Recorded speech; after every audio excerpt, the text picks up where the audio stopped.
Topic आपने किया है, दिखाओ तो एक बार कॉपी। लास्ट क्या आपने संगोली उंगोली कुछ वहाँ तक लिखा था ना? नहीं वो तो पढ़ा दिया, मैं कह रहा लिखा तो होगा ना तुमने जब हम परसों आप क्लास में थे। हाँ लास्ट में, हाँ यहाँ तक लिखा ना अंग्रेज। ठीक, चलो अब देखो एक बार जरा। पिछली बार जो कहानी आपके पास थी वो अंग्रेज और गोरखा की वॉर वाली थी, जब अंग्रेज और गोरखा की लड़ाई हुई थी आपस में। तो ये आपने टॉपिक बनाया था आंग्ल गोरखा युद्ध, ठीक है, अंग्रेज और गोरखा के बीच लड़ाई। तो अंग्रेज और गोरखा की लड़ाई कब स्टार्ट हुई? तो सर 1814 में। और अंग्रेज और गोरखा की लड़ाई कब तक रही? तो 1816 तक। 1814 से लेकर 1816 तक अंग्रेज और गोरखा ये आपस में युद्ध लड़ते रहे। आंग्ल गोरखा युद्धों में जो अंग्रेज टीम है, अंग्रेज, इनका सेनापति, नहीं आपने लास्ट बनाया था कौन सा? नाला पानी युद्ध। हाँ, तो अंग्रेज और गोरखाओं के बीच जब लड़ाई हुई तो इसमें पहली लड़ाई हुई थी नाला पानी का युद्ध। नाला पानी की लड़ाई कब से स्टार्ट हुई थी? 26 अक्टूबर 1814 से लेकर और 30 नवंबर 1814 तक ये जो लड़ाई हुई, इसमें अंग्रेजी सेना का जो सेनापति था उसका नाम था मेजर जनरल फिलेस्पी, गिलेस्पी, जो भी कहना है आपको। मेजर जनरल फिलेस्पी, गिलेस्पी भी कह सकते हैं, जिलेस्पी भी कह सकते हैं एक। और दूसरी तरफ मेजर जनरल फिलेस्पी के अलावा जो गोरखा सेना थी उसका सेनापति था बलभद्र कुंवर। ये जो बलभद्र कुंवर है इसको बलभद्र सिंह थापा भी कहते हैं। इस लड़ाई में क्या हुआ कि कई दिनों की लड़ाई चली और इस लड़ाई का एंड क्या हुआ कि अंग्रेज जो है वो युद्ध जीत गए। अंग्रेज जब इस युद्ध को जीत गए तो वो कुमाऊं की तरफ गए, और जब कुमाऊं की तरफ गए तो अगली कहानी आपने क्या पढ़ी कि अंग्रेजों ने अपना कुमाऊं विजय अभियान चलाया। सॉरी, अंग्रेजों का कुमाऊं विजय अभियान कैसे चलाया अंग्रेजों ने अपना कुमाऊं विजय अभियान? अब आप इसको लिखते रहना ना, कुमाऊं विजय अभियान। कि काशीपुर से जो अंग्रेज सेना है वो कितने हिस्से में बटी? 2 हिस्सों में। काशीपुर से जो अंग्रेजों की सेना है उसके 2 हिस्से हो गए, वो 2 अलग अलग पार्ट में डिवाइड हो गई। और जब अंग्रेजों की सेना 2 अलग अलग पार्ट में हुई तो उसकी 2 टीमें बन गई। पहली टीम जो बनी उसको लीड कर रहा था कौन? गार्डनर। तो हम कहते हैं कि इसे कहेंगे गार्डनर दल। जो उनकी दूसरी टीम थी उस दूसरी टीम का नेतृत्व किसने किया? हियर से। तो मैंने एक को लिख दिया गार्डनर दल और दूसरे को लिख दिया हियर से दल, यानी हियर से की टीम। ठीक है भाई जी।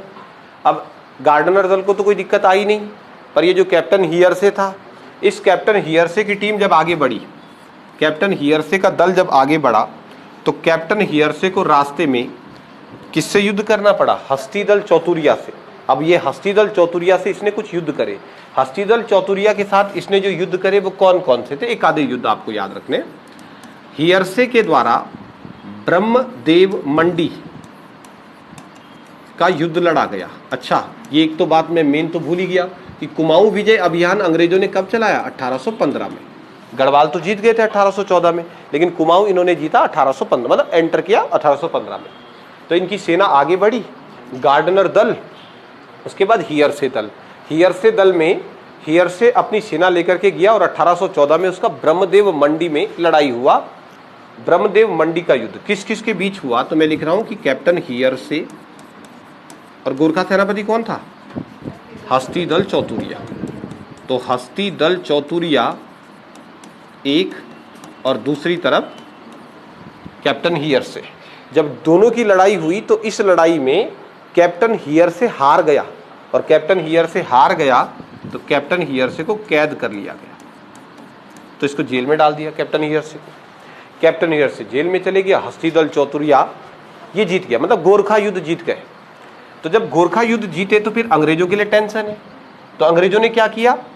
यहां पर कैप्टन हियरसे के कैद होने के बाद अंग्रेजों ने अपना जो सेनापति है वो चेंज कर दिया, और अंग्रेजों ने अपना सेनापति किसको बना दिया? निकोलसन को।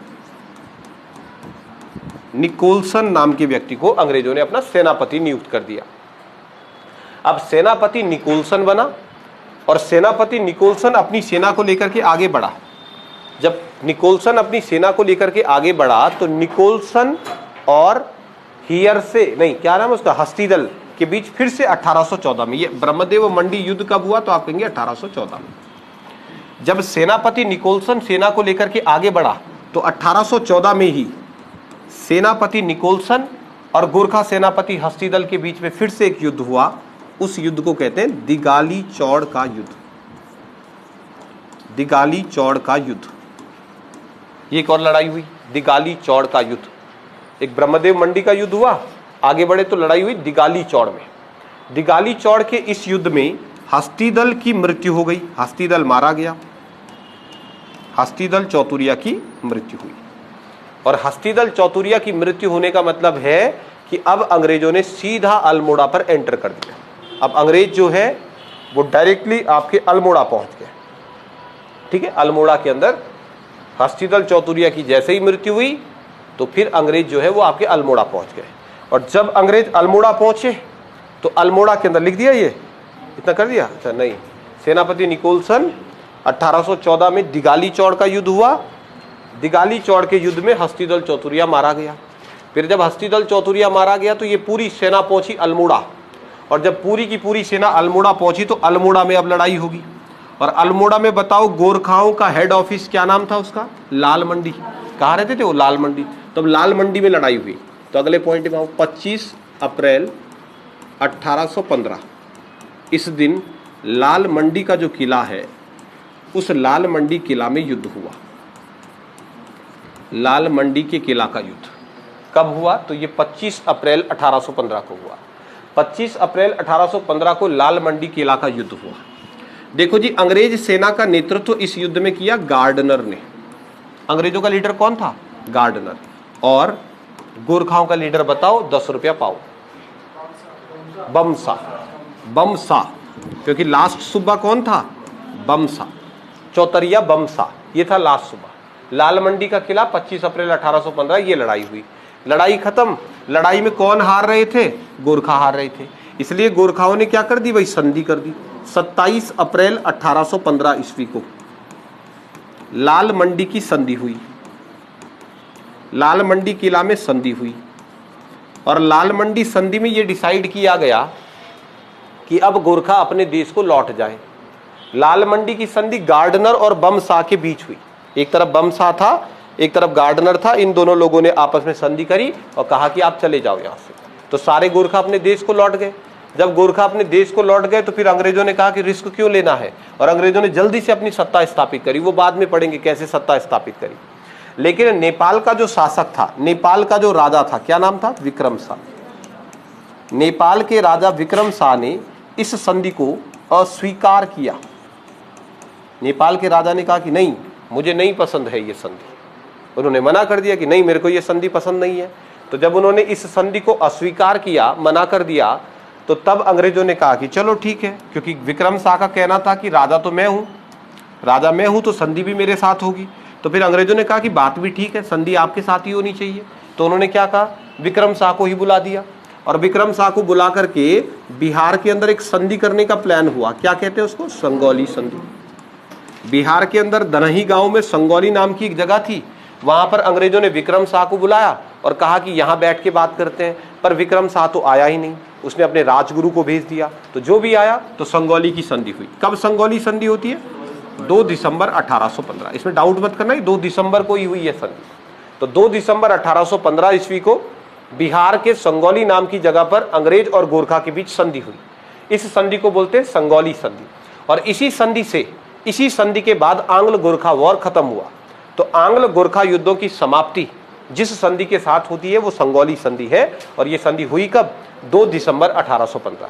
इस संधि पर अंग्रेजों की तरफ से भी और गोरखा की तरफ से भी एक एक आदमी ने साइन किया। तो जो आदमी संगौली संधि पर अंग्रेजों की तरफ से साइन करता है उस आदमी का नाम था major general Bradshaw. Major general Bradshaw, जिसने अंग्रेजों की तरफ से इस संधि पर हस्ताक्षर किए। क्योंकि गोरखाओं का राजा नहीं आया हुआ था, तो राजा ना आने की वजह से इस संधि पत्र पर हस्ताक्षर किसने किए, गजराज मिश्र। गजराज मिश्र कौन था, राजगुरु था नेपाल दरबार का, गजराज मिश्र और चंद्रशेखर उपाध्याय। गजराज मिश्र ने साइन किए और गजराज मिश्र का समर्थन चंद्रशेखर उपाध्याय ने किया। तो गोरखाओं की तरफ से संगौली संधि पर हस्ताक्षर करने वाले गजराज मिश्र और चंद्रशेखर उपाध्याय थे। इन दो लोग ने उधर से साइन कर दिया, इधर से मेजर जनरल ब्रैडशॉ इसने साइन कर दिया। संगौली की संधि हो गई। लेकिन संगौली संधि को नेपाल दरबार ने अस्वीकार कर दिया, माना नहीं। तो तब अंग्रेजों ने नेपाल पर आक्रमण किया और जब अंग्रेजों ने नेपाल पर आक्रमण किया तो राजा विक्रम शाह को इस संधि को मानना पड़ा। तो संगौली की संधि हुई कब है? तो 2 दिसंबर 1815। लेकिन इस संधि को लागू नहीं किया गया इस दिन। इस संधि की जो शर्तें थी, क्या शर्तें थी संधि की? कि सारे गोरखा नेपाल चले जाएं, उसके बदले हम गोरखा बटालियन बना रहे हैं और उस गोरखा बटालियन में हम सैनिकों को रखेंगे, ज्यादा सैलरी पर आपको रखेंगे। तो संधि का अनुमोदन बाद में हुआ, कब? 4 मार्च 1816। तो संगौली की संधि बस 2 दिसंबर को हुई है। अगर कभी भी पेपर में ज्यादातर यही आता है कि संधि कब हुई, तो कंफ्यूजन नहीं करना, 16-16। संधि तो 1815 में ही हुई है, बस उस संधि का लागू या अनुमोदन जो है वो 4 मार्च 1816 से हुआ। तो 4 मार्च 1816 के बाद इस संधि का अनुमोदन किया गया, इस संधि को लागू कर दिया गया। अब संधि लागू हो गई, इसका मतलब कि चलो भैया निकलो, सारे के सारे गोरखा अपने देश चले जाओ। गोरखा अपने देश चले गए और बस उसके बाद चली ये संधि आगे काम करने लगी। तो ये आ गई आपके पास बेसिक कहानी। इस संधि के बाद क्या हुआ? अगर आप इस संधि के बाद का हिसाब किताब देखोगे तो मोटी मोटी एक कहानी निकाल करके देखो। इस संधि के पश्चात हमारा जो राज्य है उत्तराखंड जो है उसका कुछ विभाजन हुआ, क्योंकि गोरखा को किसने बुलाया था? सुदर्शन शाह ने। तो जब ये संधि खत्म हुई तो कुछ ऐसा विभाजन हुआ। अंग्रेजों ने राजा सुदर्शन शाह से युद्ध का खर्चा मांगा, पैसा मांगा, खर्चा दो जी कि हमने आपके बदले युद्ध लड़ा है। जब युद्ध खर्च की बारी आई तो टिहरी का राजा पैसा दे नहीं पाया, इसलिए उसे अपनी आधी जमीन जो है वो अंग्रेजों को देनी पड़ी। तो ये बना है आगे का नक्शा। गोरखाओं के जाने के बाद ये वाला जो क्षेत्र है पूरा का पूरा, ये वाला क्षेत्र मिला टिहरी के राजा को, सुदर्शन शाह को। टिहरी के राजा ने आज के टिहरी और उत्तरकाशी पर अपना राज्य स्थापित किया और ये जो पर्टिकुलर क्षेत्र था इसे हम टिहरी रियासत कहते हैं। यहाँ पर राजशाही ही चलती रही, यहाँ के लोगों का राजा सुदर्शन शाह ही बना। लेकिन ये वाला जो क्षेत्र था, ये देखो, ये बीच वाला चमोली, रुद्रप्रयाग, आधा रुद्रप्रयाग और पौड़ी, ये वाला जो हिस्सा है, ये वाली जमीन राजा ने अंग्रेजों को दे दी। तो इस जगह का प्रशासन अब अंग्रेज चलाएंगे, इसलिए इस जगह को हम कहेंगे ब्रिटिश गढ़वाल। ब्रिटिश गढ़वाल मतलब अब ये गढ़वाल नहीं रहा, अब इस पर अंग्रेजों का कब्जा है। और क्योंकि कुमाऊं का कोई लॉजिकली आप देखो तो कुमाऊं का तो कोई राजा था नहीं, एक हर्षदेव जोशी बचा हुआ था, उसे अर्ल वॉरविक ऑफ कुमाऊं का खिताब दे दिया तो वो खुश हो गया। तो इस जमीन पर कोई क्लेम नहीं कर रहा है कि ये मेरी जमीन है, इसलिए ये वाला जो पूरा का पूरा क्षेत्र था, ये क्षेत्र किसको दे दिया गया? तो ये अंग्रेजों के पास रहा। तो इस पूरे के पूरे क्षेत्र को क्या बोलते हैं? कुमाऊं कहते हैं। ठीक है, तो जो कुमाऊं है और ब्रिटिश गढ़वाल है वहां का प्रशासन अब अंग्रेज चलाएंगे और टिहरी रियासत यहाँ पर राजा अपना शासन करेगा। तो ये बीच की लाइन हटा देते हैं ना, क्या फर्क पड़ रहा है इस चीज से? इसको हटा दो। क्यों? क्योंकि कुमाऊं का प्रशासक भी अंग्रेज है और गढ़वाल का प्रशासक भी अंग्रेज है, तो उन्होंने एक साथ ही इस क्षेत्र का प्रशासन चलाया। यानी कि गोरखाओं के जाने के बाद उत्तराखंड 2 हिस्सों में बंट गया। एक हिस्सा कुमाऊं जो अंग्रेजों के द्वारा प्रशासित होता है और एक हिस्सा रहा है टिहरी रियासत जो राजा के द्वारा प्रशासित होता है। अब तुम बताओ कहां से शुरू करो? कहीं से भी आप कर सकते हो। कौन सी कहानी तुम्हें ज्यादा बेटर लगती है जहां से आपको शुरू करना है? अंग्रेजों का प्रशासन आपको पहले पढ़ना है या टिहरी रियासत? पढ़ कहीं से भी सकते हो। अंग्रेजों का प्रशासन, ठीक है। तो अब आप टॉपिक डालो, कुमाऊं में औपनिवेशिक शासन की शुरुआत।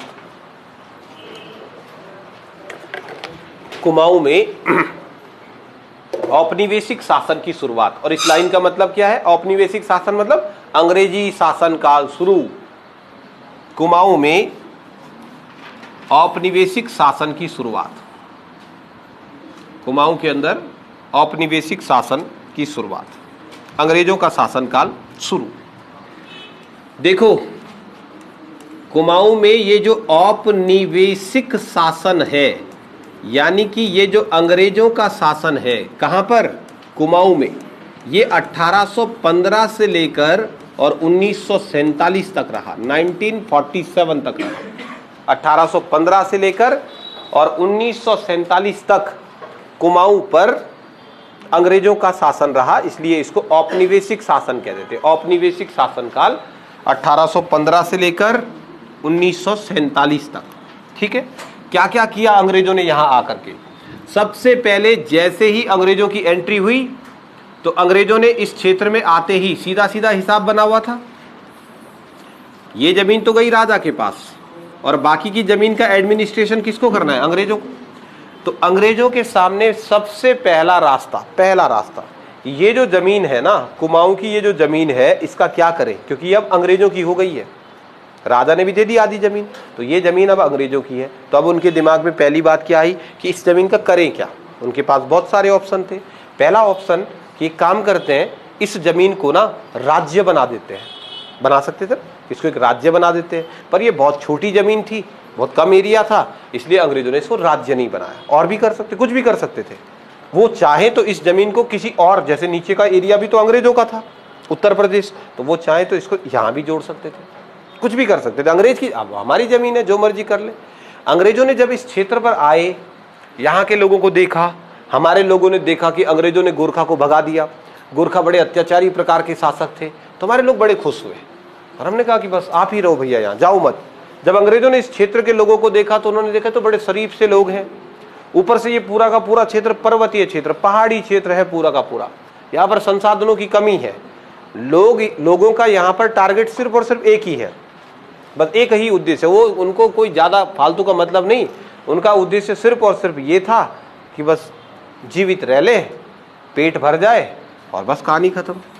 तो अंग्रेजों ने कहा एक काम करते हैं, इस जमीन को ना बाकी जमीन से अलग कर देते हैं, बाकी क्षेत्र से इस क्षेत्र को अलग कर देते हैं। और अंग्रेजों ने डिसाइड किया कि हम इस क्षेत्र को कमिश्नरी बनाएंगे, ना राज्य बनाएंगे, ना कोई जिला बनाएंगे, ना कोई मंडल बनाएंगे, हम इसको क्या बना देंगे? कमिश्नरी। अब कमिश्नरी क्या होता है सर? कमिश्नरी एक ऐसा क्षेत्र होता है जहाँ का शासन प्रशासन एक आदमी चलाएगा, और जो आदमी वहाँ का शासन प्रशासन चलाएगा उसको क्या बोलेंगे? कमिश्नर। तो कमिश्नरी मतलब एक ऐसा क्षेत्र जो कमिश्नर के द्वारा चलाया जाता है, उसको बोल देते हैं कमिश्नरी क्षेत्र। तो जब अंग्रेज यहाँ आए तो जैसे ही उन्होंने गोरखाओं को भगाया तो उनके सामने एक बड़ा टेंशन ये भी था कि कहीं गोरखा वापिस ना आ जाए, इसलिए काम फटाफट से हुआ। अभी आपने लिखा है, बताओ कि लाल मंडी की संधि कब हुई थी? 27 अप्रैल। तो 27 अप्रैल के बाद दिन गिनो, बस 28, 29, 30, 1, 2, 3, बस 6 दिन रुके, एक हफ्ता रुके, और एक हफ्ते के बाद ही अंग्रेजों ने 3 मई 1815 ईस्वी को कुमाऊं को एक कमिश्नरी बना दिया। मतलब 3 मई 1815 को क्या हुआ? कुमाऊं कमिश्नरी का गठन हुआ, कुमाऊं कमिश्नरी का गठन किया गया, कुमाऊं को एक कमिश्नरी बना दिया। कमिश्नरी का मतलब होता है एक ऐसा क्षेत्र जहां का प्रशासन एक कमिश्नर चलाए। हमारे राज्य का प्रशासन कौन चलाता है? हमारे राज्य में लॉ, कानून कौन बनाता है? उत्तराखंड में कानून कौन बनाता है? कोई तो बनाता होगा, बताओ कौन बनाता है कानून? सरकार, विधानसभा ना। तो जैसे हमारे राज्य में कानून बनाने के लिए उत्तराखंड में विधानसभा है, तो ऐसे ही भारत में भी उस समय राज्य होते थे, उन राज्यों में अंग्रेजों ने विधानसभाएं बनाई थी, आगे जाकर के आप देखोगे। पर यहाँ के लिए विधानसभा नहीं बनेगी, यहाँ एक आदमी को बैठा देंगे, उसको कमिश्नर कहेंगे।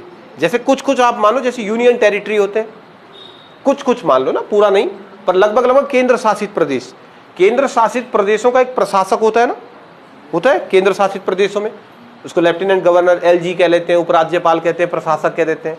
तो जैसे केंद्र शासित प्रदेशों में केंद्र से एक आदमी बैठा दिया जाता है और उसको कहते हैं आप प्रशासन चलाओ, कानून कौन बनाएगा? कानून तो केंद्र बना लेगा। तो ऐसे ऐसे क्षेत्रों को कमिश्नरी कहते हैं। तो अंग्रेज जब आए तो उन्होंने 3 मई 1815 को कुमाऊं को कमिश्नरी बना दिया और यहाँ एक कमिश्नर बैठा दिया और उस कमिश्नर को बोला कि तुम यहाँ का शासन चलाओ। एक बात। दूसरी बात, इसी 3 मई 1815 को यह डिसाइड किया गया कि ये जो क्षेत्र है ना कमिश्नरी, इसके लिए एक बड़ा निर्णय लिया गया। ये जो क्षेत्र है, ये जो कुमाऊं है, 3 मई 1815 को निर्णय लिया गया कि जो कुमाऊं है, इस कुमाऊं को नॉन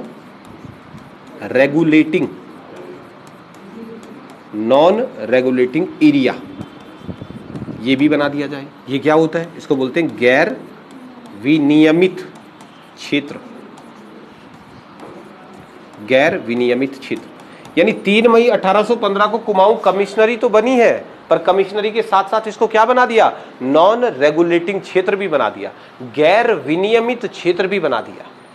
3 मई 1815 ईस्वी को ही कुमाऊं कमिश्नरी का भी गठन हुआ और इसी दिन कुमाऊं को गैर विनियमित क्षेत्र भी बना दिया गया। गैर विनियमित क्षेत्र किसे कहते हैं? अब आपके पास प्रश्न ये आता है भाई, गैर विनियमित क्षेत्र का मतलब, नॉन रेगुलेटिंग एरिया का मतलब होता है एक ऐसा क्षेत्र जहां के लिए नियम कानून भारत का जो गवर्नर जनरल है वो नहीं बनाएगा।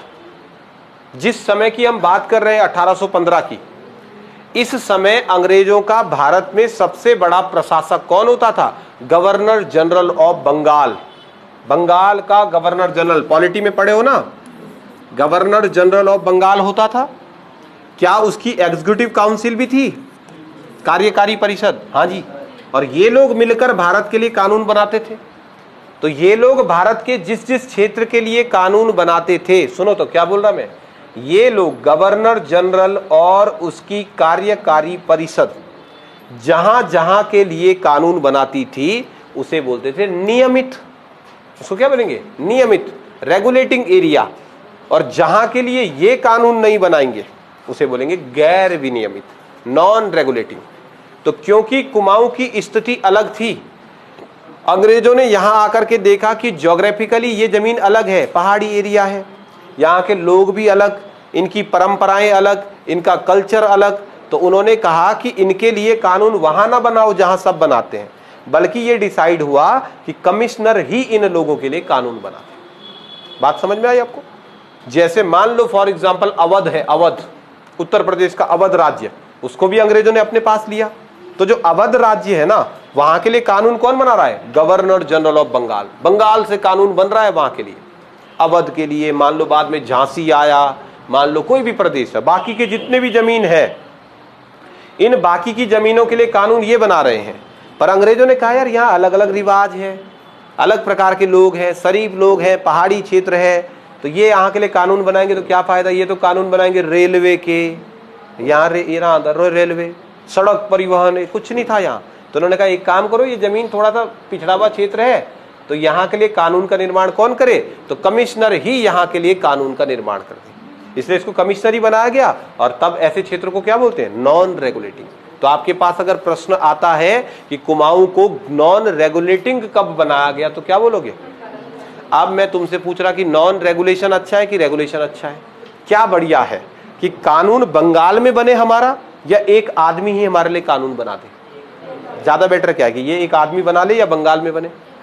आप क्या चाहते हैं कि आपके लिए कानून विधानसभाएं बनाए या मुख्यमंत्री ही बना दे? मतलब फायदे भी है, नुकसान भी है। देखो फायदा ये है कि जब ये आदमी कानून बनाएगा तो ये यहाँ की दशाओं को अच्छे से जानता है, इसको यहाँ के बारे में, यहाँ की कंडीशन के बारे में अच्छे से पता है, तो ये कानून जो बनाएगा वो हमारे फेवर में बनाएगा। लेकिन नुकसान ये है कि जब भारत में कोई अच्छा कानून बनेगा तो वो यहाँ लागू नहीं होगा। ये भी तो नुकसान है ना। भारत वालों ने मान लो कानून बनाया, मोदी जी ने 6-6 हजार सबको पकड़ो, तो यहाँ नहीं मिलेगा 6,000, तो ये नुकसान भी है। इसलिए शुरू में अच्छा, अब इन्होंने बताया भी हमको, ऐसा थोड़ी है अंग्रेजों ने 1815 में सबको इकट्ठा किया इधर, ए भाई लोग इधर सुनो, हम तुम्हें नॉन रेगुलेटिंग, इंग्लिश में बोला ना, want non regulating area, you हमारे लिए बोला। और हमारी स्थिति क्या उस टाइम की? हमने हाथ जोड़ा, हमने कहा देख भाई ऐसा है, नॉन बना, कौन बना, पौन बना, जो मर्जी बना, जाना मत बस यहाँ से जाना मत, और बाकी हमारे बड़ी से जो मर्जी बना। तो यहाँ के स्थानीय लोगों को कोई फर्क नहीं पड़ता इस चीज से कि आप नॉन रेगुलेटिंग बनाओ, रेगुलेटिंग बनाओ, कौन बस जाना मत, तू जाएगा तो गोरखा आएगा, जाना मत। इसलिए किसी ने विरोध नहीं किया। फिर बाद में ना अंग्रेजों ने हमको पढ़ाया लिखाया, हमारा दिमाग चला, अंग्रेजों ने तो पढ़ाया लिखाया ना सब, तो उन्होंने स्कूल खोले, कॉलेज खोले, फिर हमने पढ़ा धीरे धीरे। जब हमने पढ़ा, फिर कोचिंग भी करी तुम्हारी तरफ, उधर टाइम वालों ने कोचिंग काचिंग करी, फिर उनके दिमाग में आया यार नॉन ठीक नहीं है यार भाई ना। उन्होंने कहा यार भारत के लिए अच्छे अच्छे कानून बन रहे, रेल, ये सड़क, और यहाँ कुछ नहीं हो रहा। तो बाद में हम अंग्रेज के पास गए, हमने कहा यार अंकल जी हटा दो यार ये नॉन, तो फिर अंग्रेजों ने हटा दिया बाद में। तो नॉन रेगुलेटिंग कब बना कुमाऊं? 1815 में। और नॉन रेगुलेशन को हटाया कब? 1891 में। ठीक है, तो कुमाऊं को गैर विनियमित बनाया कब? 1815। और कुमाऊं को गैर विनियमित प्रांतों की श्रेणी से हटाया कब? 1891 में। तो 1891 में 1891 में कुमाऊं को नॉन रेगुलेशन से हटा दिया और तब हम भी कैसे प्रांत बन गए, रेगुलर प्रांत बन गए। जैसे उत्तर प्रदेश, जैसे मध्य प्रदेश, वैसे हम भी बन गए। ठीक है, तो 1891 तक जो है वो कुमाऊं नॉन रेगुलेशन एरिया रहा। और था क्या कुमाऊं? कुमाऊं एक कमिश्नरी था। तो क्योंकि एक कुमाऊं कमिश्नरी था इसलिए अंग्रेजों ने सबसे पहला काम क्या किया, यहां कमिश्नर भेजे। कमिश्नर, चलो रे, एक एक आदमी को कमिश्नर बना दिया।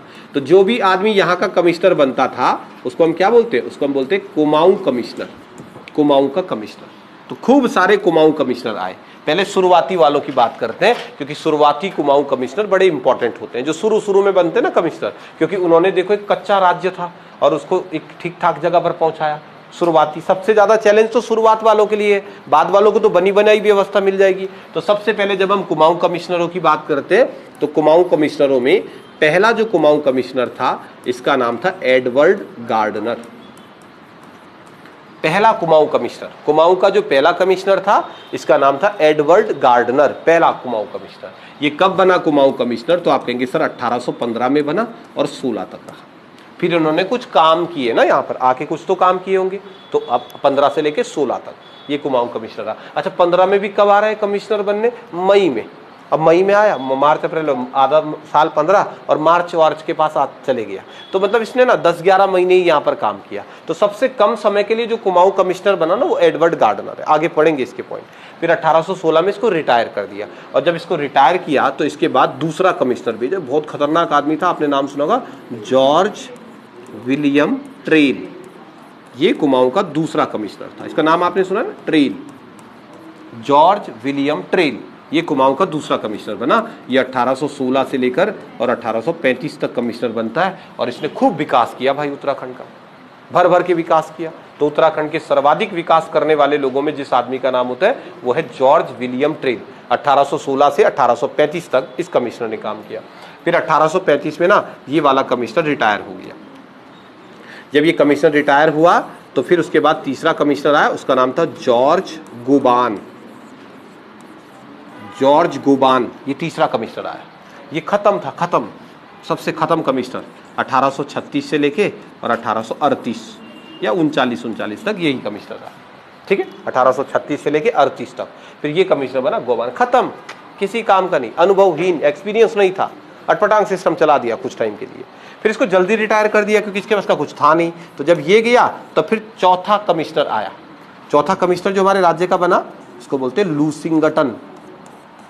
लूसिंगटन ये कमिश्नर बना। अब इसको कमिश्नर बनाया 1838 में और ये 48 तक कमिश्नर रहा। इसने भी खूब विकास करवाया भाई हमारे राज्य का ना।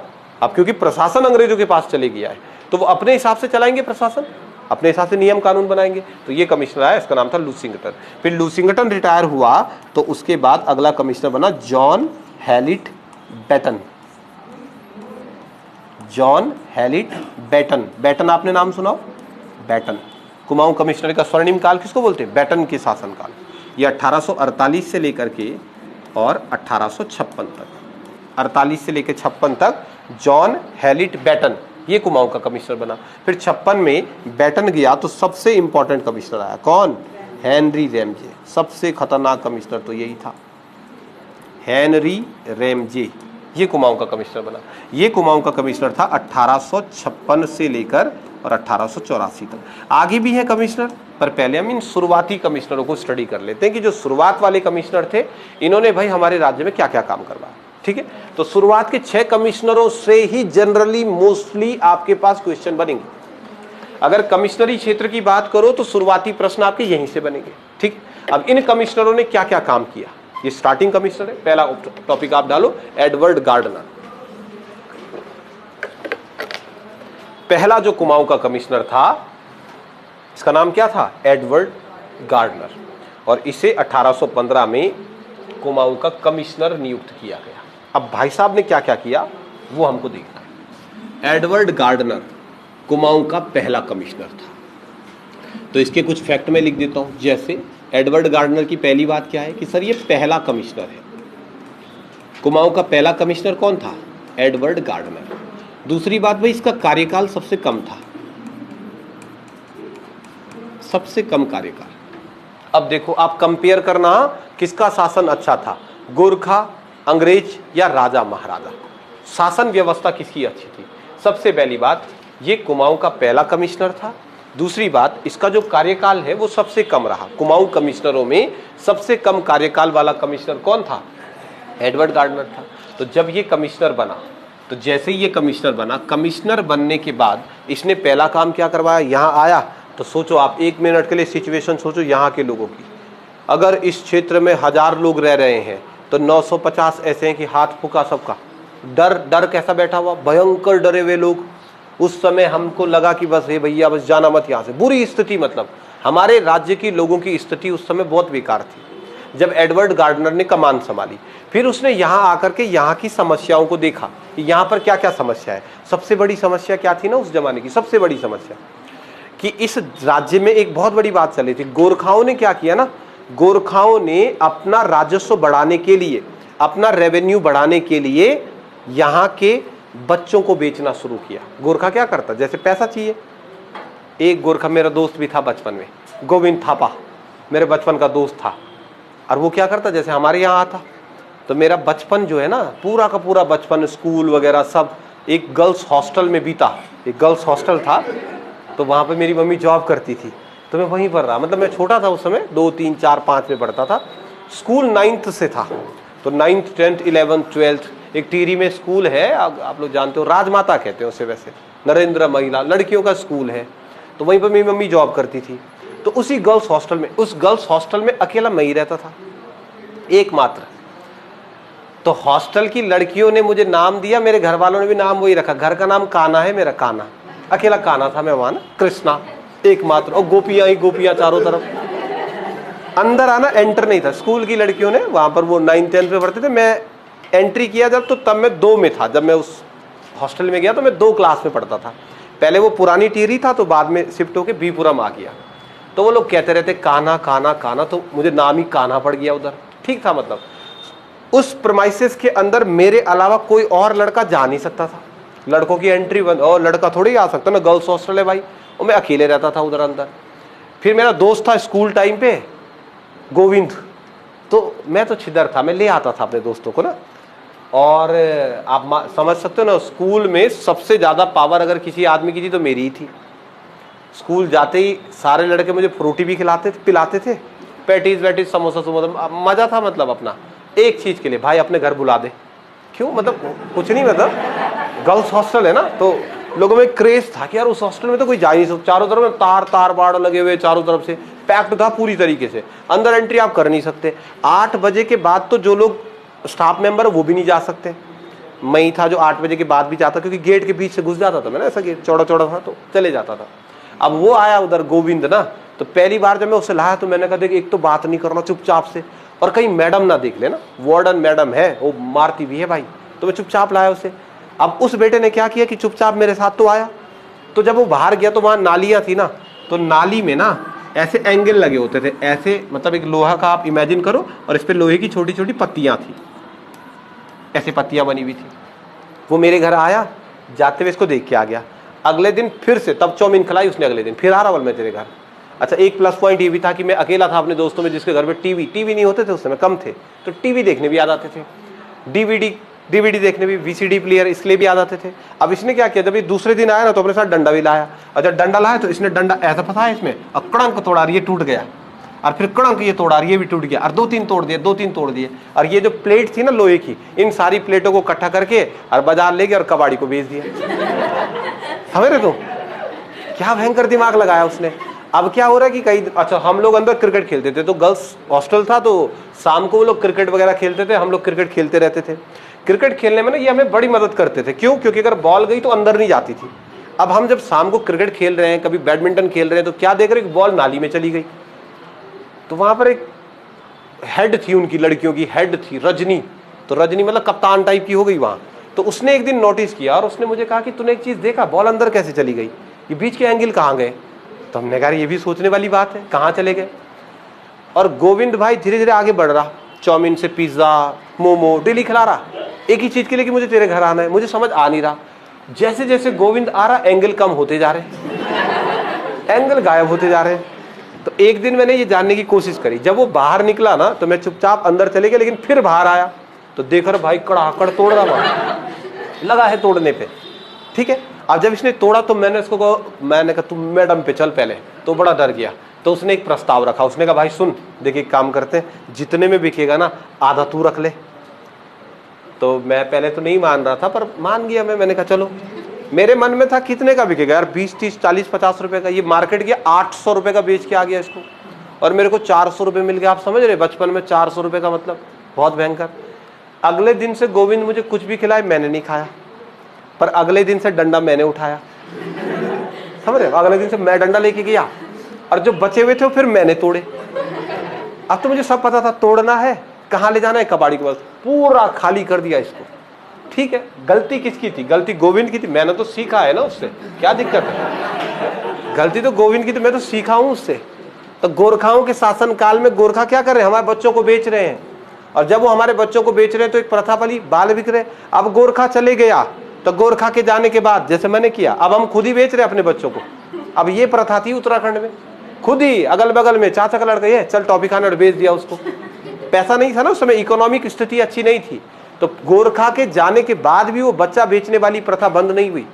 अब हमारे ही लोग अपने ही राज्य में किसी के भी बच्चों को बेच दे रहे हैं। किसी के बच्चे हैं 11, घर में खाने को कुछ नहीं है, चल रहे एक से भेज दो, 10 तो अभी भी है, क्या फर्क पड़ रहा है। तो जब गार्डनर ने ये सिस्टम देखा तो वो बड़ा गुस्सा हुआ। उसने कहा ये नहीं चलेगा, आप तो बेच देते हो छोटे छोटे बच्चों को, इनको तो कल के दिन दास बनाया जाएगा, वहां पर कितना शोषण होगा उनका। तो आते ही उसने जो सबसे पहला नियम बनाया, वो सबसे अच्छा नियम क्या था कि इस राज्य से बाल विक्रय बंद कर दिया। बाल विक्रय की प्रथा पर प्रतिबंध लगा दिया, बाल विक्रय पर रोक लगा दी। उसने कहा भैया ये नहीं चलेगा आज के बाद।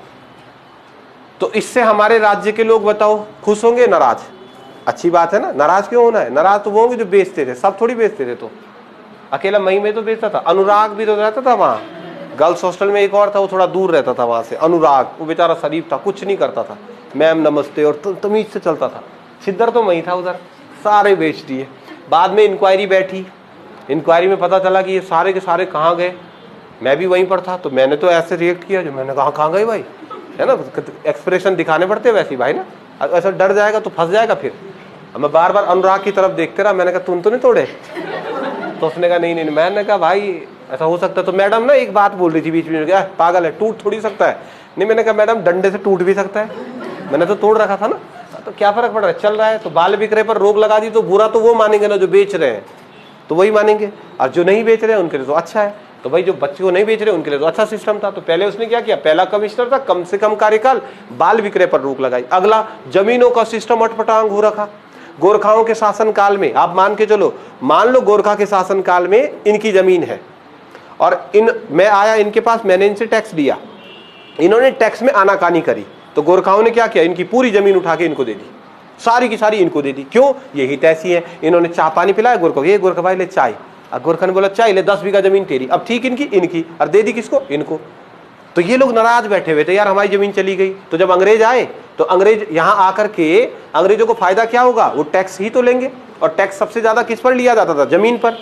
तो जब वो जमीन के टैक्स की व्यवस्था बनाए यहाँ पर, तो लोगों ने शिकायत करी। इन्होंने आते ही कह दिया, हे गार्डनर भाई, यार हमारी जमीन चुराए इनको दे रखी है। तब गार्डनर ने जब पता किया कि सच में, तो गांव वालों ने कहा हाँ सच में। तो तब इन्होंने कहा कि चलो ठीक है, एक काम करते, सबसे पहले हम भूमि की व्यवस्था ही सही करते हैं। क्योंकि अंग्रेजों का अल्टीमेटम उद्देश्य क्या है, यहाँ आके फायदा क्या है उनको, टैक्स लेंगे, टैक्स। और सबसे ज्यादा टैक्स किस चीज पर पड़ता था उस जमाने, जमीन पर, भू राजस्व, जमीन पर सबसे ज्यादा टैक्स लिया जाता था। तो अब अंग्रेज यहाँ आके रजिस्टर बनाना शुरू किए। चलो जी, जैसे आपके गांव में आए, बताओ एक एक करके, जैसे ये आपके गांव की जमीन है, तो अब वो जमीन का प्रावधान बनाएंगे ना। सबसे पहले इस पुंगड़ा में आए, किसका पुंगड़ा है, तो आपके गांव से प्रधान जो होते थे उनसे पूछ ले किसका पुंगड़ा है ये। तो अब वो प्रधान कैसे बोल रहा कि सर है तो इनका, पर यूज कर रहे हैं ये, और किराए पे दे रखा है उनको, और उन्होंने दे रखा है उनको, और उनको कहते इनको। और वो समझ ही नहीं आया। उसने कहा है किसका, तो उन्होंने कहा है तो इनका, और खेती कर रहे हैं कोई और। तो बड़ा अजीब टाइप का सिस्टम हो रखा है, अटपटांग प्रकार की व्यवस्थाएं बन रखी है। एक बार हमारे गांव में रोड आई कुछ साल पहले, तो गांव में जब रोड बनती है तो कटता है ना खेत वेत, तो हमारे खेत से होकर के रोड चली गई और मोड़ बन गया हमारे खेत पर। तो हम बड़े खुश हुए, अब मिलते पैसे मिलते फिर उनको ना। तो फिर ना हमारे को पैसे मिल गए वहां से, बहुत साल पहले। तो एक चेक बना करके सरकार ने भेजा 60,000 रुपए। और जैसे ही मुझे ये पता चला कि मेरे खेत में, छोटा था उस टाइम, स्कूल में पढ़ता था, और मुझे पता चला कि हमारे खेत के हमें 60,000 रुपये मिलेंगे, तो मैंने तो सपने बना दिए पूरे ना। मैंने दिमाग में साइकिल भी लूंगा, ये भी लूंगा, ऐसा भी करूंगा, ऐसा प्लान मेरे सेट थे। फिर बाद में पता चला कि ये जो 60,000 रुपये है ना, इस 60,000 रुपये एक आदमी को नहीं मिलेंगे, ये 60,000 रुपये में 4 चेक बन के आए, 15 15 15 15। क्योंकि हमारे ताऊ लोग 3 भाई हैं, तो बड़ा ताऊ, सेकंड ताऊ, मेरा पिता, तो 3 बन के आए, तो 15 थी या 45। अब आया चौथा चेक, सबसे खतरनाक चौथा चेक। मतलब गांव में चलता है संजाइती खाता, जमीन की व्यवस्था है। आगे पढ़ोगे आप भूमि बंदोबस्त, तो जमीन की अटपटांग व्यवस्था होती है कि भैया एक ही दादा के 3 बच्चे थे तो 3 हिस्से होंगे, तो सबको मिलेगा, चाहे खेत किसी का भी हो। तो चलो 15 15 45, लेकिन चौथा किसका है? ये चौथा नाम का चेक किसका है? तो चौथे चेक पर नाम लिखा हुआ था जनार्दन प्रसाद, और हमारे पूरे गांव में नहीं है कोई जनार्दन प्रसाद। तो हमने कहा यार दादा के तो 3 ही थे ना, तो थोड़ा शक भी हुआ कहीं चौथा तो नहीं दादा का कहीं ना। मन में आया शक यार कि देखो यार 4 चेक आए हैं, तो 4 चेक मतलब मेरे दादा के पुत्र, दादी भी नहीं बची।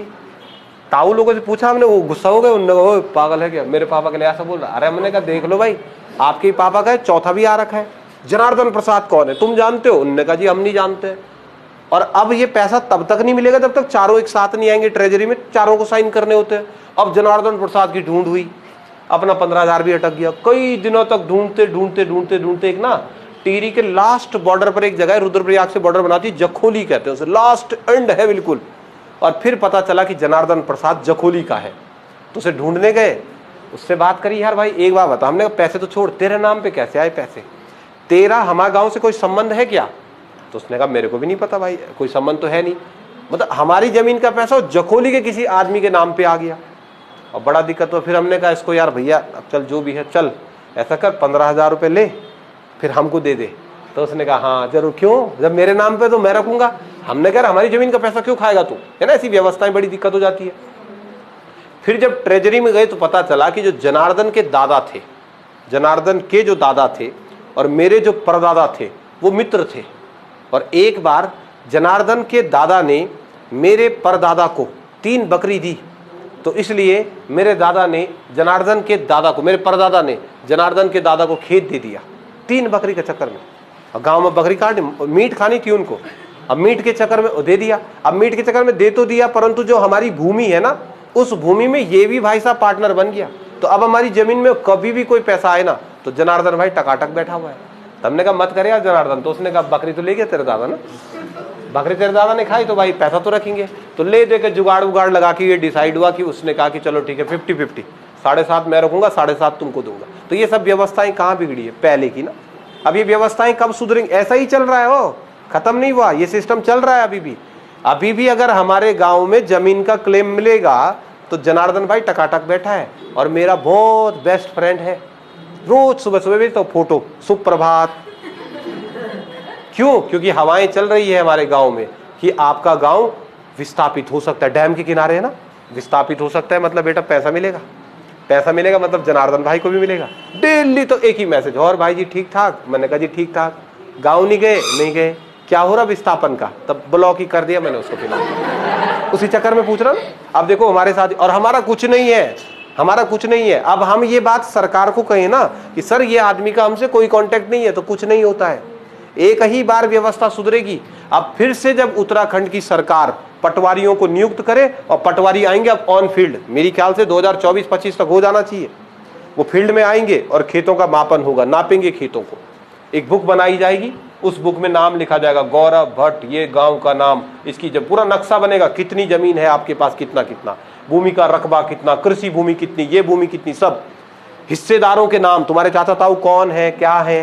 तब हम कहेंगे उनको कि जनार्दन ने हटाओ इसको, तो जनार्दन हटेगा। इस व्यवस्था को बोलते हैं भूमि बंदोबस्त, लैंड सेटलमेंट।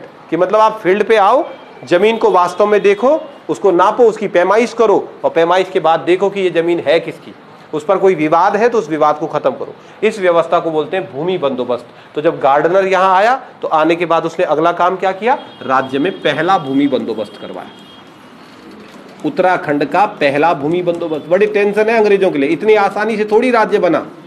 पहला भूमि बंदोबस्त किसने करवाया? तो आप कहेंगे सर एडवर्ड गार्डनर के द्वारा राज्य में पहला भूमि बंदोबस्त करवाया गया।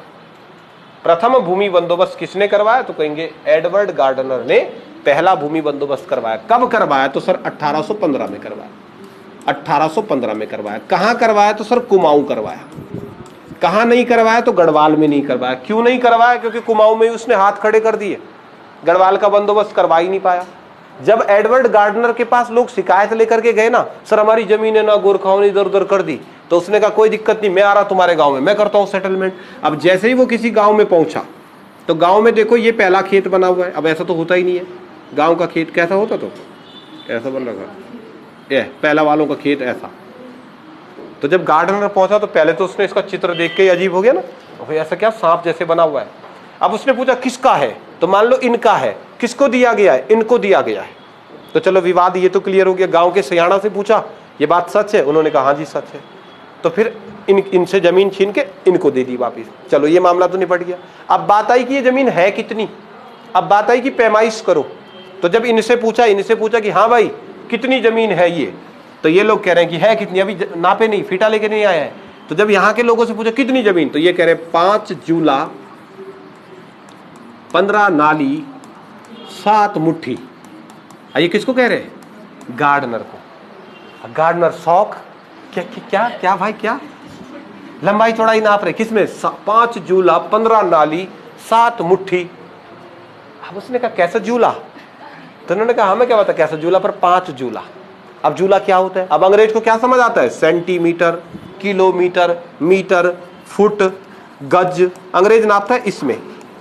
अब गार्डनर के लिए बड़ी टेंशन। अब गार्डनर पूछ रहे नॉट जूला, हाउ गज, हाउ फुट ना, मतलब कितना फुट। और उनको ना हाउ समझ आया ना फुट समझ आया। उन्होंने कहा जी ये है जी। अब उसे समझ ही नहीं आया, अब इसको कैसे नापे। तो फिर गार्डनर ने, पटवारी वटवारी तो होते नहीं थे, उन्होंने बहुत तिकड़म भिड़ाई कि चलो इसको नापते हैं। अब इसके साथ दिक्कत ये है कि ये नापेंगे भी कैसे। अंग्रेजों का फॉर्मूला सिंपल है, किसी क्षेत्र का क्षेत्रफल निकालना है तो लंबाई गुणा चौड़ाई।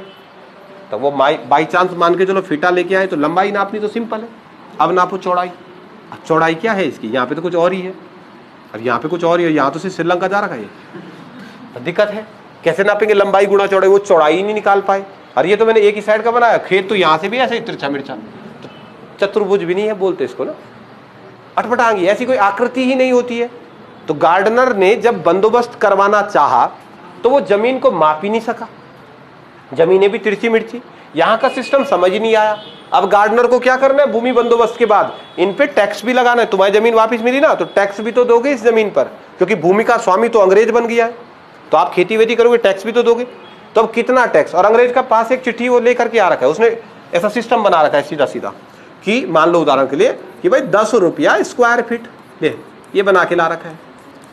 बंगाल का गवर्नर जनरल ने इसको फॉर्मूला बनाने को दे दिया। तो उसने कहा कि भाई टैक्स कैसे लेंगे, 10 रुपये स्क्वायर फीट, मतलब 1 स्क्वायर फीट है तो 10 रुपये, 10 स्क्वायर फीट है तो 100 रुपये, उनका तो फॉर्मूला है। अब इसका स्क्वायर फीट ही नहीं निकला, कहाँ से निकलेगा स्क्वायर फीट। और जब इसका स्क्वायर फीट नहीं निकला तो ऐसी कंडीशन में टैक्स कैसे लगाएं इस पर। तो पहले भूमि बंदोबस्त में बहुत माथापच्ची करने के बाद गार्डनर ने इन लोगों से ये पूछ लिया कि सुनो हम नाप नहीं पा रहे इसको, गोरखा को कितना रुपए देते थे तुम, क्योंकि जमीन इनके पास थी ना, तो इनसे पूछ लिया हाँ गोरखा को कितना रुपए देते थे। अब यहां पर फिर 2 कंडीशन है, आप चाहो तो सच बोलो या चाहो तो झूठ बोलो। झूठ भी तो बोल सकते हैं, जैसे बाई चांस कल से मैं ना आऊं यहाँ कोचिंग, मैंने कहा कि भाई मेरा कोचिंग बंद यहाँ, कोई नया कोचिंग, तुम यहीं रहो, और मैं सीधा सीधा चले गया, और नया कोचिंग वाला आया, नया मास्टर आया, और उसने तुमको पूछा कि फीस कितनी है तुम्हारी, तुमसे ही पूछ लिया, तो कितने होंगे तुम में जो सच बताएंगे। कोई होंगे बहुत ईमानदार प्रवृत्ति के, मैं होता तो कभी नहीं।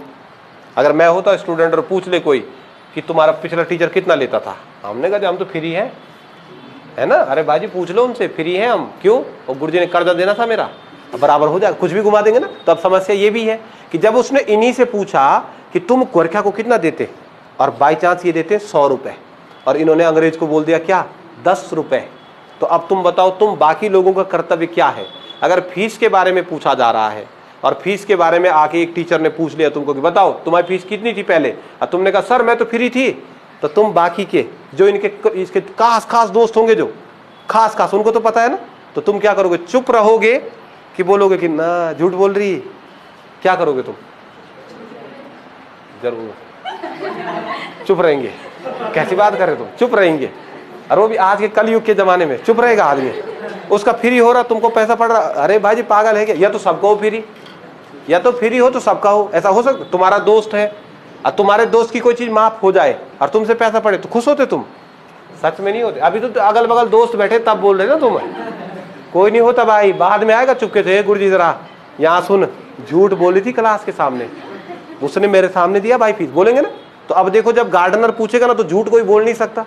उसने आकर के ये पूछ लिया इनसे कि भैया तुम कितना देते थे गोरखा को? ये देते थे 100, और इन्होंने कह दिया मान लो झूठ से 10, तो ये हल्ला करेंगे ये देते थे 100 रुपए देते थे सर। तो क्या हुआ, पहले भूमि बंदोबस्त में कोई पैमाइश नहीं हुई, कुछ नहीं नापा छापा, कुछ नहीं।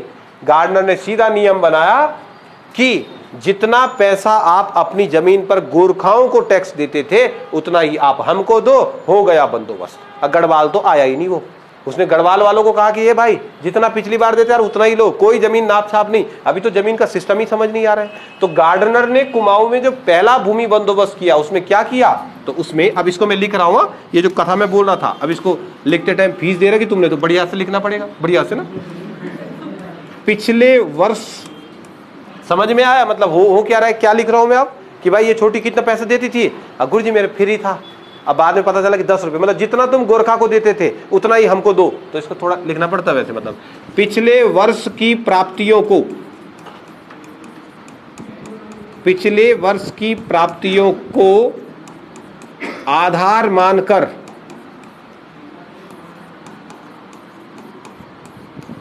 कर लागू किया। अब आया ना फील कोचिंग वाला कि हाँ ठीक दिया पैसा गुरु जी को, बात वही है बस। इस पूरी लाइन का मतलब क्या है, पिछले वर्ष की प्राप्तियों को आधार मान करके कर लागू किया, मतलब जितना गोरखा को देते थे उतना ही हमको दे दो।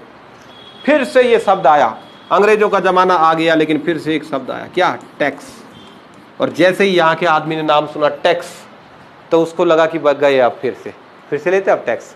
बताओ चंद और परमारों में कैसे कर, घी कर, मौ कर, दिखने का कर, कहीं भी नजर आ जाए तो उसका कर, नजराना, सलामी, तान कपड़ा वाले, प्रश्न पूछने पे कर, लिखा था ना, जानिया सुनिया गोरखा के जमाने में।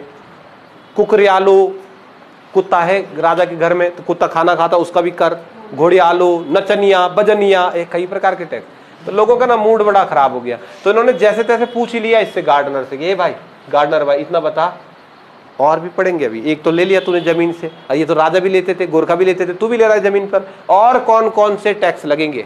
तो गार्डनर ने जैसे तैसे करके इनको एक बात समझा दी कि सुनो रे भाई लोगों, आज के बाद इस राज्य में जितने भी कर लगते हैं सब समाप्त, गो कर, मो कर, ये कर, वो कर, सब खत्म। बस हमने इतना ही सुना, हम घर चले गए बस। हमने कहा बस धन्यवाद, आगे को सुना ही नहीं इन्होंने, यही बहुत बड़ी बात, भाई सब माफ। उसने कहा इस राज्य के सारे कर खत्म, आए हम नहीं लेंगे घो कर, मो कर, कुत्ता रख रखा हम अपना पाल देंगे, हम आपसे लेंगे 2 प्रकार के कर। और इनके आंखों में धारा आंसू का, खुश, ये कैसा आदमी है, भगवान आ गया भाई। कितने कर लगा रहे गोरखा लोग, चंद परमार कितने लगाते, 36 प्रकार के कर। इन्हें कहा 36 कुछ नहीं, 2 प्रकार के कर। एक होगा भूमि कर, मतलब जमीन पर लगने वाला कर, ये एक लगेगा जमीन पर। और जितने बैठे थे क्लास में वो तो खुश हो गए, उन्होंने कहा ये तो दे दिया हमने। दूसरा, तो उसने कहा दूसरा होगा गैर भूमि कर, गैर भूमि कर। अब लोग सोचने लगे इसके बारे में, सर ये कौन सा होगा। तो उसने कहा भाई ये वो है जो भूमि कर नहीं है, वो गैर भूमि कर है। बस जो भूमि कर नहीं है वो गैर भूमि कर है। जैसे कभी आप व्यापार करने जाओगे, सामान खरीदोगे बेचोगे, तो जो बेचेगा, जो खरीदेगा वो नहीं, जो दुकानदार है, अगर उसको व्यापार में प्रॉफिट होता है तो वो ये टैक्स देगा। या फिर कभी आप दूसरे देश में जाकर के, मतलब मान लो आप तिब्बत चले गए और तिब्बत से कुछ सामान लेकर के आओगे, तो भाई तिब्बत से कोई सामान लाओगे ना तब आप पर टैक्स लगाएंगे, बाकी कंडीशन में नहीं लगाएंगे।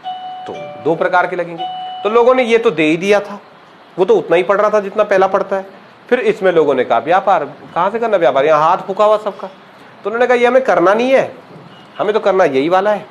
तो कोई दिक्कत नहीं, खुश हो गए सबके सब। अब ये जो अंग्रेज थे, अब इन्होंने इन दोनों करों को नाम दे दिया। ब्रिटिश काल में गार्डनर के द्वारा सभी करों को समाप्त करके 2 ही प्रकार के कर लिए गए। पहला कर कौन सा था, और इस कर को नाम दिया गया माल।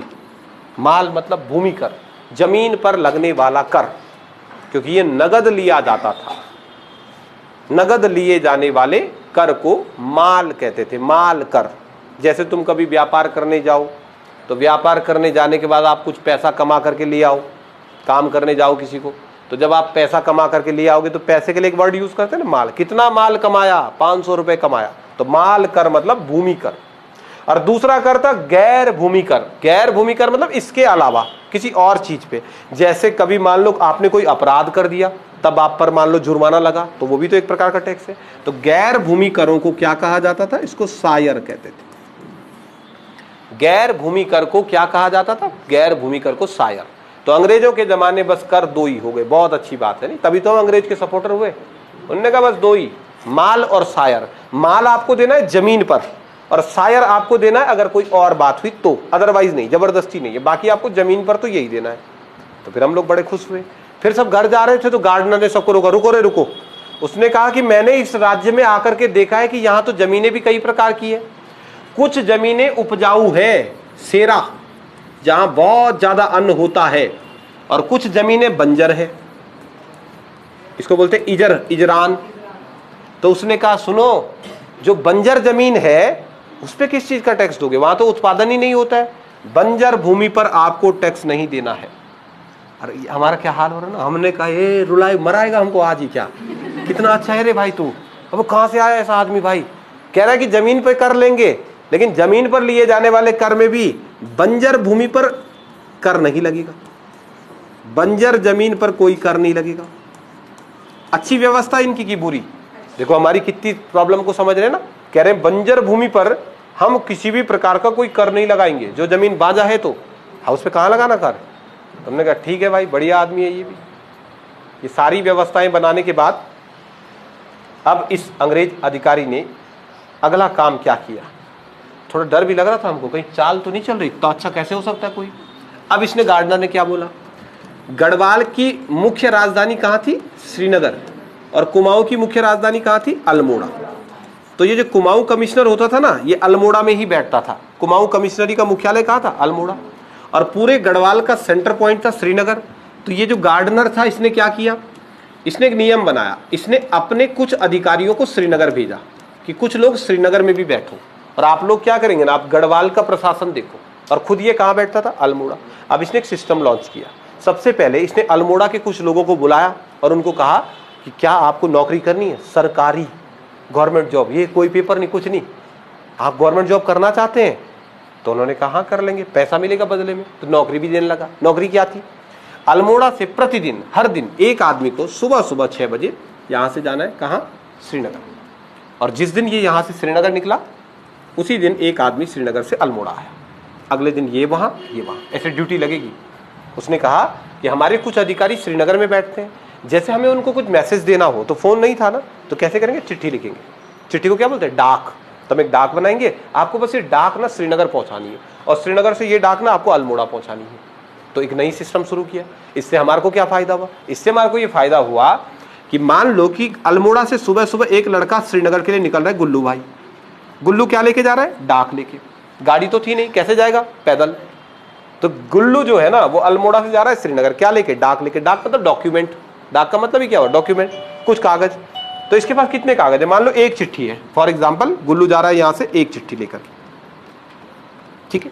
और उसी समय तुम भी जा रहे हो। कहां जा रहे हो भाई? श्रीनगर नहीं जा रहे आप मान लो कि तुमको टिहरी जाना है। अब क्यों जाना है आपको टिहरी? मान लो आपको कोई सामान टिहरी देना है, तो यहां पर ये गुल्लू मिला, तो आपने गुल्लू को क्या कह दिया? गुल्लू कहां जा रहा? तो उसने कहा श्रीनगर। हे गुल्लू भाई, यार ये हमारा भी सामान दे दे, है ना। मान लो आपको मान लो फोन छूट गया किसी का, तो आपको फोन देना है, तो पहले आपको खुद जाना पड़ रहा था, अब आप खुद नहीं जाएंगे। आपने गुल्लू भाई को बोला, ये गुल्लू भाई ये फोन ना यार तू श्रीनगर जा रहा, रास्ते में टिहरी में कोई मिलेगा तेरे को, उसको दे देना। तो गुल्लू भाई पहले तो नहीं मानेगा, लेकिन जैसे ही वो आदमी गुल्लू को ये कहता है 2 रुपए पकड़ इस बात का, तो आप मान जाएगा ना। तुम सामान भी भिजवाते अपने घर, यहाँ से अपने घर भिजवाते सामान, कैसे भिजवाते हो? यहाँ से गाड़ी वालों के पास, विश्वनाथ सेवा में, अलाना सेवा में पैसा भी लेता हूँ। जिसके पास आप सामान भेजते हो घर ना, पैसे लेता है, सबसे पहले पैसे ही तो लेता, सबसे पहले पैसा लेता है। ला 100 रुपए दे, और वहां एक आदमी खड़ा होना चाहिए, और 100 रुपए ले लिए उसने। तो वो जो गाड़ी वाला है ना, वो खुश होता होगा कि नहीं होता होगा जब तुम जाते हैं? हाँ जी, तो ऐसे ही गुल्लू खुश होगा। गुल्लू ने 2 रुपए इससे ले लिए, तब तक एक और आया, एक और आया, एक और आया, तो हमको भी सपोर्ट मिल रहा है। कोई भी सामान इधर से उधर भेजो, उधर से इधर भेजो। और साथ ही साथ अगर चिट्ठी, अंग्रेजों की तो चिट्ठी जा रही है, कोई कोई तो छिद्र भी है हमारे यहाँ के ना, कि हे भाई कहाँ जा रहा? श्रीनगर। ये यार एक काम कर देना, मेरा श्रीनगर मेरे भाई रहता है, उसको बोलना सब ठीक है। बस गुल्लू गया वहां, ये कौन है रे? उसका भाई, सब ठीक है। रहबार भी चले गया, संदेश भी चले गया, है ना। तो ये व्यवस्था हमें बड़ी अच्छी लगी, तो हमें अंग्रेजों की ये व्यवस्थाएं अच्छी लगी। तो क्या किया इस व्यवस्था में? तो आप लिखना, गार्डनर ने श्रीनगर तथा अल्मोड़ा के बीच डाक सेवा को प्रारंभ किया। गार्डनर के द्वारा श्रीनगर तथा अल्मोड़ा के बीच डाक सेवा को 1815 में प्रारंभ किया गया। संपूर्ण उत्तराखंड में नहीं, सिर्फ श्रीनगर और अल्मोड़ा के बीच इन्होंने डाक सेवा को प्रारंभ करवाया। तो अच्छा आदमी है, बढ़िया लोग हैं गार्डनर। ये गार्डनर गया 1815 में, हमारा राज्य छोड़ करके इसको नेपाल भेज दिया गया पॉलिटिकल एजेंट बना करके। और इसके बाद जो आया कमिश्नर, उसका नाम क्या था? ट्रेल। वो बड़ा खतरनाक है, उसने खूब विकास करवाया। तो कल वाली क्लास में करते हैं जॉर्ज विलियम ट्रेल। इतना अब आज की क्लास में कर दो। कल शनिवार है, तो कल शनिवार है तो क्या करोगे कल शनिवार? कल आप सुबह ही आना 7 बजे, है ना। और कल तुम क्लास करना। क्या की क्लास होगी कल तुम्हारी? पॉलिटिकल सिस्टम के लेक्चर बचे हैं और ज्योग्राफी के लेक्चर बचे, है ना। तो 2 टॉपिक आप कल कर लेना। कल तो आप पॉलिटी कर लोगे तो तीनों टॉपिक आपके खत्म हो जाएंगे कल की क्लास में। फिर अगले सैटरडे आओगे तो 2-3 सैटरडे में मैं ज्योग्राफी आपकी करवा दूंगा, ठीक है। तो कल आपका टेस्ट नहीं होगा, आपकी क्लास ही होगी 7 से 10 बजे तक, ठीक है, पॉलिटिकल सिस्टम वाली। चलो।